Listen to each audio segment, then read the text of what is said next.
हातकणंगले तालुक्यात गेल्या काही दिवसात पाऊस झाला असला तरी अजूनही अपेक्षित प्रमाणात आणि पेरणीसाठी पुरेसा पाऊस झालेला नाही।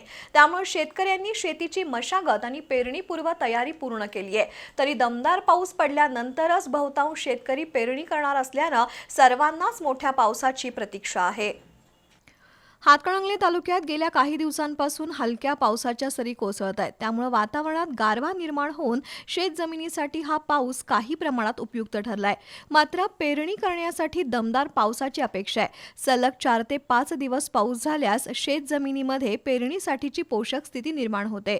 या खरीप हंगामासाठी शेतकऱ्यांनी बियाणं, खतं तसंच इतर शेती साहित्याची खरेदी करून ठेवली आहे।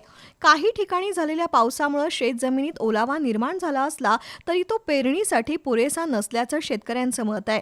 पेरणीनंतर पाऊस खंडित झाल्यास दुबार पेरणीचं संकट निर्माण होण्याची भीती असल्यानं शेतकरी सध्या पावसाच्या प्रतीक्षेत आहेत।